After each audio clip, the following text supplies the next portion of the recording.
What is up, and welcome to the Talking Smack Show. So we had although they always talk about the Raw after WrestleMania being the start of the new season, I always think this is the real start of that post WrestleMania season. And the reason I think that is honestly we end up having a little bit of a lull in the world of wrestling typically for these next couple of months after wrestling. A lot of the biggest stars go on holiday. They have a break or whatever. They have injuries, rehab, so on and so forth.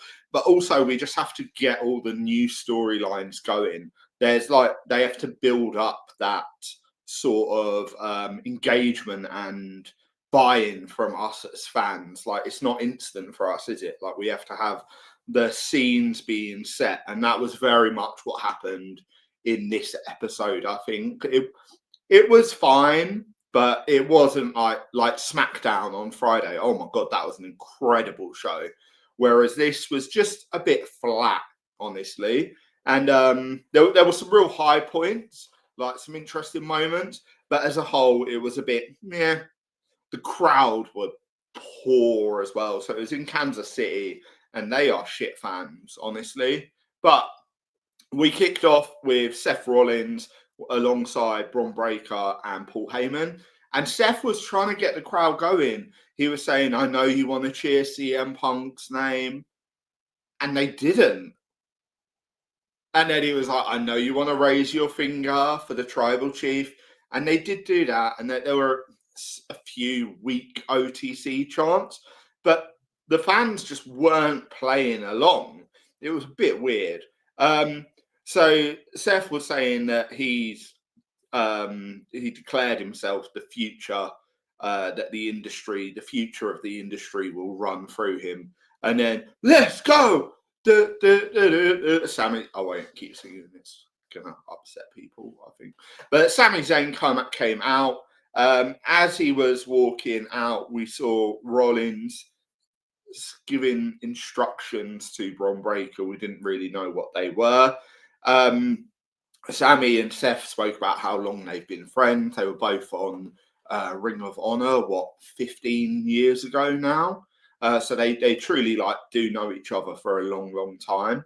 And Sami said that he thinks that Seth is making the same mistakes Reigns did, and that he's making his own bloodline. He's got an animal in Bron. He's got the wise man, neither of whom he likes. And then Seth said, I can see you're not going to buy into what I'm trying to do. You're not going to get on board. So let me give you an out. And he told him he can go to SmackDown and just leave Raw, and then nothing will come of him. And Sami was sort of hesitant about it. And then Seth said, well, let's decide at the end of the show. So then during the show, Sami was talking to people for advice. One person who came up to him was Paul Heyman, who said if he goes to SmackDown, Heyman has arranged for Sami to have a world title match against the winner of John Cena and Randy Orton. And he told him to think of his future, not live in the future, don't die in your past. Bit ominous. So we had first match of the night. We had Rhea Ripley versus Roxanne Perez after Roxanne Perez was involved in all of that kerfuffle with Io Sky and Stephanie Vaquer last week, and Roxanne attacked, and Rhea was there, and all of that. And it was a fun match. I really, really, really rate Roxanne Perez. She's got that dog in her, if you know what I mean. She's gritty. She was working away at Rhea Ripley's knee, constantly attacking it throughout the show. I was thinking as it went on, WWE must almost be single-handedly funding the entire fishnet stocking economy. Everyone wears them and they get ripped in every single match. But that's neither here nor there, but it's something I noticed. It's something I've been thinking about recently. That sounds creepy, but never mind. At one point, Roxanne was just at her, gnawing away at her. Rhea Ripley at one point delivered Razor's Edge and then a filthy filthy kick to the face of Roxanne Perez. Then Julia came down and she started distracting Rhea. Roxanne tried to roll her up, but Rhea headbutted her and then went for the riptide. And as she lifted up Roxanne Perez, Julia attacked that already injured leg of Rhea Ripley's. And then both women started attacking Rhea Ripley, obviously leading to DQ. And then Io Sky came out to defend Ripley. They both attacked Io Sky and then ran off. Then backstage, we had the Judgement Day, and Finn wasn't with them, but then showed up. And he said to JD, he didn't know JD was coming back last week. And JD told Dom that, JD told Finn, that he had told Dom and just assumed that he'd be told. So it's interesting, one, that Dom isn't telling Finn things. But two, it's also interesting that JD is telling Dom. Like, Dom is fully the leader of Judgment Day now, right? And then Liv came up and she said, "What are you guys talking about? I thought you'd be getting ready for your match now." And then they were like, "What?" And Liv had arranged for JD and Finn to have a tag match against the War Raiders to try and become #1 contender for the tag team titles. So then Logan Paul came out to the ring saying that the fans are stupid. They don't know what a true legend looks like. The fans weren't even booing him. Like, fucking hell, come on, guys. And then he said that the only thing he had left to do in the business now was to win a world title, and he wanted Jey's. Jey came down. Jey said after 15 years, he ain't going to let a YouTuber get his belt. If he wants it, he's going to have to take it, because watching Gunther attack his brothers lit a fire in him. And then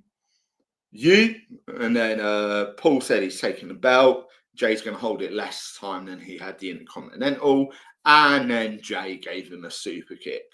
Later on backstage, Jey had been talking to Sami about the decision.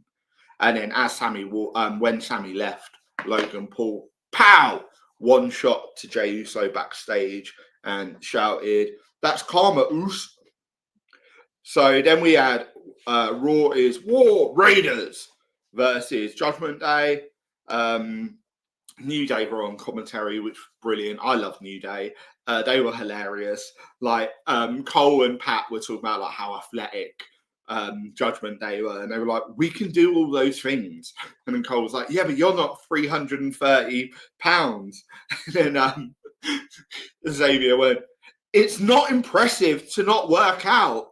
It was just, it tickled me. I found it hilarious. Really cool to see JD McDonough back. I really like him. He's very talented. He's hitting moonsaults left, right, and centre. Another person doing moonsault. The War Raiders also had their Doomsault. Like, it's getting a bit much. It looks cool, but not when every other move is a moonsault, in my opinion. But whatever. Then, New Day were talking shit to War Raiders. War Raiders picked up Finn and launched him into the New Day. And then Carlito was trying to distract the ref for JD, and Penta came out from nowhere and pushed JD off of the top rope. War Raiders took advantage of this and secured the pin. Seemingly, they are #1 contenders now again. I don't really care about War Raiders. Their whole personalities are they're a bit big, and they've had lots of injuries. Like, they're better like with this vague biker gimmick than they were as Vikings. But I just couldn't give a shit about War Raiders, to be honest. I think I would have been far more pumped if Fraxium joined Raw instead of SmackDown, and they immediately went on to challenge. That would have been way better, but no. So Nick Aldis was playing substitute teacher for Adam Pearce. I don't know whether like Adam Pearce, there's something going on, or Adam Pearce is just having time off. But Nick Aldis was our GM for the night, the Raw GM, acting Raw GM. Becky Lynch came down to the ring. She's saying she's been investigating who attacked Bayley, and after looking at all the evidence, she can confirm it was me. It was Becky. Bailey has been attacking Becky non-stop since 2019 and not once said sorry. So she's taken that bitch out. And then Lyra was supposed to be her friend, but while they say a friend of my enemy is my friend, also the friend of my enemy is my enemy. Something like that. I don't feel I've nailed that. But she said that's why she betrayed Lyra, because she was a little bit of a cunt, I guess. Whoops, I didn't mean to say that word on YouTube. Never mind. Lyra came out saying she'd been warned about Becky, but she loved the idea of being Irish tag team champions so much that she looked past it. And then as she was getting in the ring, she said she's going to make her pay for what Becky did. Becky scurried off, screaming, "The man only fights when it matters, and it doesn't matter in Kansas." Lyra challenged her at Backlash for the Intercontinental title. Then Lyra started attacking Becky while she was screaming. Becky ran off. Lyra left, celebrating on the ramp, and then pow, Becky attacked her from behind. Again, I just don't really care about this storyline. I love Becky Lynch. Of course, she's back. I like Lyra in the ring, but at the moment, I'm just not really into her personality or her as a character. But I guess the only way we change that is by her having stories. So I have to be patient. But right now, I'm just okay. And that's where we are. So next match we had was Stephanie Vaquer versus Ivy Nile. And again, I'm just not that into Stephanie Vaquer. I don't watch NXT religiously, but I watch a good amount of NXT, and she's fine in the ring, but I just couldn't care less about her, to be honest. And also her devil's kiss thing, where she grabs their head and pounds with her knees and pounds their head into the ring. It's fine, but it's nowhere near as amusing without Booker T orgasming while she's doing it. Cole or Pat needs to start going while she's doing it, because without that, it just doesn't have the same effect. So she was fighting Ivy Nile, and yeah, Stephanie Vaquer won. Also, before that match, so Chad Gable came out with Ivy Nile. On Chad Gable's way down, he saw Penta. He said that it was a shame that Penta had dropped the big one when on the grandest stage of them all by losing his match, but that wasn't Chad's favourite thing at WrestleMania. It was his brother losing to El Grande Americano, and then Penta kicked Chad Gable in the face and screamed something about Lucha Bros. So I'm hoping we get a Lucha Bros versus Chad Gable and El Grande Americano at some point, but I doubt we'll see it. But I hope. I can live in hope, right? So then backstage, Aldis was talking to AJ about finding him a new opponent. Liv, Raquel, and Dom interrupted. Liv was saying she needs to take some time off because she's shooting a big Hollywood film. Nick was like, "Yeah, I know, that's fine." And then Dom said, "I'm also going to take some time off." And then Nick was like, "Why?" He said, "Because I'm the champ. I can do what I want." By the way, how sick is this shirt? I digress. Anyway, he was like, "I'm the champ. I just do what I want, right?" And Nick explained to him that actually, no, being the champion, you've got to work harder. You've got to defend your title, right? And he said, "Now, if you don't mind, we're finishing the conversation." Don was like, "What are you talking about? Trying to find AJ a retirement home, like my deadbeat dad or something like that?" And then Dom left laughing. And then AJ was like, "I think I've got an idea." And Nick was like, "Yeah." So hopefully, I think AJ Styles versus Dom for the Intercontinental title will be sick because it will give Dom more kudos. AJ's always cool in the ring. And I Dom will win that. I'm pretty confident, and that'll be decent. I think fun for Backlash, which I think is not this weekend, but the following weekend, so not a long build. But a match like that with like very established people, it doesn't need like weeks leading into it or anything like that. But I want to know what film Liv's going to be in. Oh, Live on the big screen. I'm into that, definitely. Like, I mean, she has Harley Quinn tattooed all over her. Like, not even like acting like Harley Quinn. She's just fucking crazy bitch, isn't she? She's like the psycho ex-girlfriend, 100%. And I'm so fucking into it. I would love her to be like, this might just be me being like creepy or something. Again, not a good episode in terms of that. But like, I could see her being in like something like Superbad or American Pie type thing as like just a slightly older woman or something like that. Maybe I don't know. Like she's funny though. Like it has to be a comedy in my opinion. So then we came back to the announce table. Cole was saying about how Gunther had been suspended for the vicious attack. And then Pat was like, I've got to speak. Pat stood up on the announce table and he was saying, people have forgotten who he is. He's forgotten who he is. But he's still that dog born in East Pennsylvania. And he hopes when he's dead, people say that he gave back to all these charities. And like he was just bigging himself up like massively. He was like, and then I'm a loyal motherfucker. And he was talking about how he's got his boys by his side, and Cole's one of his boys, like his ride or die. And he was saying that people were saying that he shouldn't have attacked Gunther, but he said, "Fuck that! If I die, I die." Which was funny. He was like, if you've got a problem with Cole, then you've got a problem with me. And he went, this bit was my favourite. SmackDown's version of Adam Pearce. Please come out here, which cracked me up. And then he said he wants to fight with Gunther ASAP. Aldis has been talking to Pearce, and they're not just going to let them fight, but they will let them have a sanctioned one-on-one match at Backlash. So, I don't know. Fine. Okay. Pat's cool. Gunther's a savage. I can only assume that Pat is getting written off TV.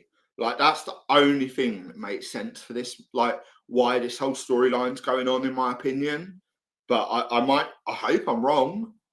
But that's my guess is that Pat's going to get 7 shades of shit beat out of him and then disappear for a few months. But the college season doesn't start. Like assuming he goes off for college season again, although now he's on Mondays, he might not have to. But I don't know. I'm just rambling, thinking in my head here. So then we came to the last segment of the show. Seth was in the ring alone, called out Sami to hear his decision. They were talking about how good friends they are.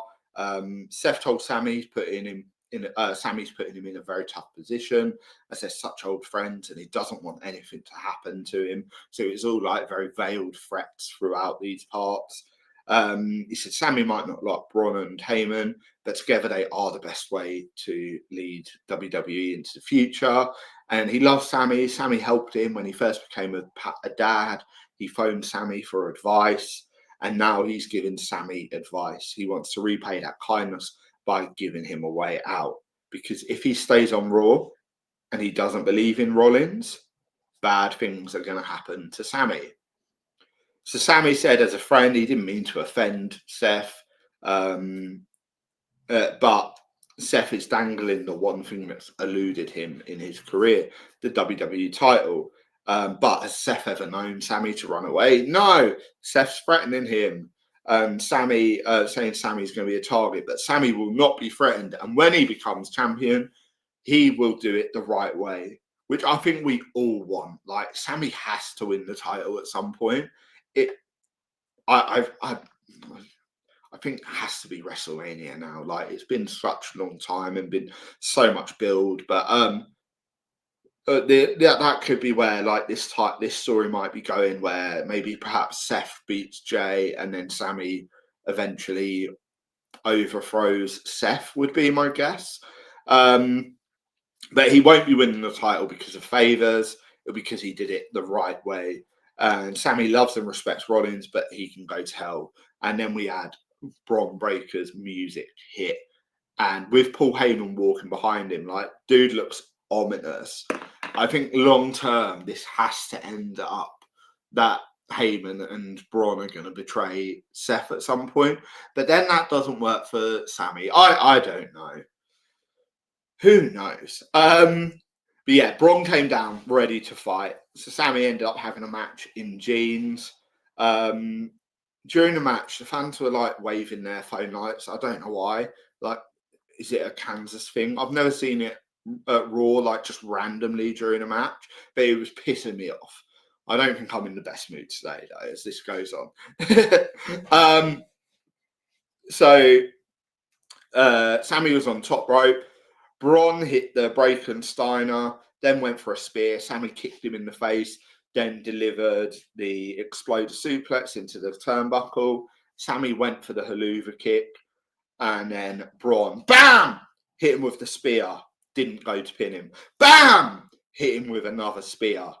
And then Seth was screaming at Sami, take the deal, take the deal. Sami said, go to hell, staggered up, bam, another spear. As Sami rolled out of the ring, the ref was calling for medical. Seth was signaling to break up to finish him off. Braun ran around the ring and delivered a fourth humongous spear to Sami, then tossed him in the ring. Then Seth was screaming at Breaker, saying, some people will earn our respect, but Sami's made his choice, and then delivered the stomp to the skull of Sami Zayn. So what was interesting, I thought, was that Sami just was like, the match was called off, but Sami was losing clean to Braun Breaker. Like, Braun's being built up. So it'll be interesting to see where this goes. But all in all, it was a pretty shit episode of Raw, to be honest. I wasn't really feeling it at all. It might be just that I'm in a bad mood or not feeling great, but I thought it was pretty crap. I was disappointed. Hopefully, like, SmackDown's been the better show recently, in my opinion. So hopefully SmackDown on Friday will be sick again. But I just wasn't feeling this today. But there we go. If you would like health coaching, scan the QR code in the corner there. Foundations Health Coaching. I do nutrition, stress, sleep, fitness coaching, like qualified PT, whatever it is you want, hit me up. But until next time, see you on Friday, where we be going all gas, no brakes. Arrgh!